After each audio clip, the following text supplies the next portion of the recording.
On 30 astetta pakkasta, lunta satanut koko päivän ja poroja juoksennellut tien yli naapurinaittaan syömään jäkälää.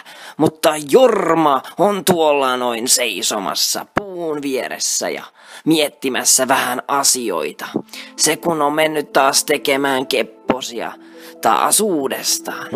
On kuulemma poliisit soitellut Jormaan perään, kun Alkossa on taas salmiakki konjakki loppunut. Mukamas Jormaa syytetään tästä loppumisesta. Hiljaa siellä, niin ei minun selkäni takana voi puhua. Turha puhua muuten miten tommosta, kun en ole tehnyt mitään. Eilen illalla olin järvellä pilkkimässä ja sen jälkeen olin mennyt saunan lämmittelemään kanojeni munia.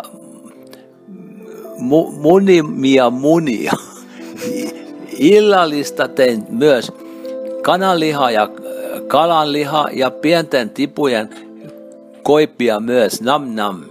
Mutta eihän meillä ole täällä lähellä missään yhtään järveä, ja jos ympärillemme katsotaan. Ja mistä keksipaketista sä löysit ne kanat sinne olemattomaan saunaan? Mitä myöskään ei ole missään, kun semmoista ei ole tänne rakennettu. Kyllä jätkä on tainnut vähän enemmän olla kännissä kuin vaimo lupais. Sitten jos muija on taas vähän äkäinen, niin minunhan pitää lähteä sinne baariin taas jopottelemaan ja etsimään uutta vaimoa, jos kerran vanha ei oikein toimi niin kuin sen pitäisi. Siellä rakas Panina nainen jo odottaa. Viinilasi kädessä, tiedätkö, ehkä tänään vien hänelle muutaman kastemadon ja upotan ne hänen lasiin. No sepäs romanttista, jos Shakespeare näkisi tämän, niin hän vissi oksentaisi aika pian ja ihan vain sinun persaukkoon katsoessa. Miksi hemmetissä edes kehtaat mennä?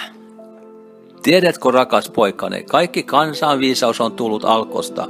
Alko on kaiken lähtöpiste, se on suuri ja mahtava rakkauden lähtöpiste. Siellä ei anneta naisia kainalon, siellä ei anneta sormuksia sormen ympärillä, eikä siellä ihastella. Alkosta otetaan yksi tai useampi pullo käteen, ja jos ei jaksa, niin ota kaverin mukaan.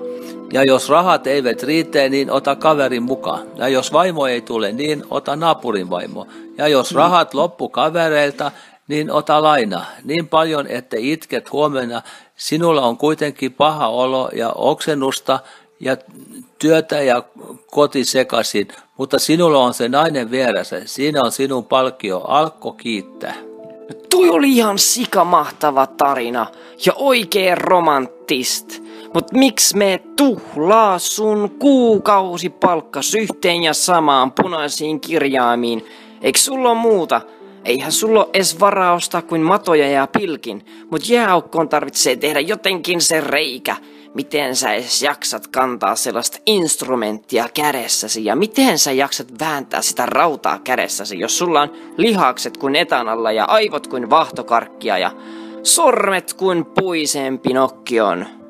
Siksi minulla onkin sinut, rakas poikana. Sinä olet vastaus ja kauneus kaiken. Sinussa virta menneisyytenne muistot. Sinussa virta kauheuden vastakohtia. Ja se, miten minussa ei koskaan ollut, tulee sinut tehdä olevaiseksi. No entäs sitten, jos sitä Alkoa sitten ei ole?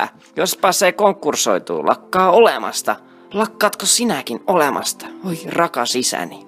Vai meinaatko etsiä jostain kauempaa uutta ja vieläkin suurempaa punakirjaimista sanaa? Entä mitä minulle käy, jos jonain päivänä palaat kännissä ja aivan väärän talon ovelle? Enkä minä ole sinua vastassa, eikä rakas Helenasi ole sinua lämmittämässä. Mitä sitten teet, kun kaikelle käy pahiten ja kotitie ei ole enää täynnä pulloja ja tölkkejä? Mistä minä sitten kerään viikkorahani, rakas isäni? Mitä minä sitten vien kauppaan?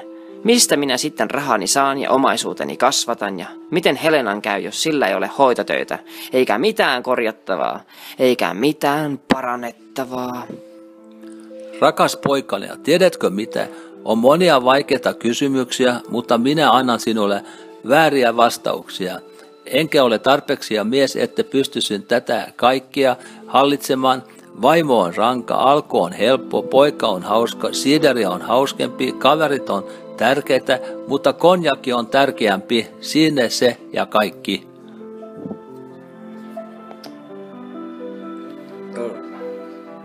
Ai.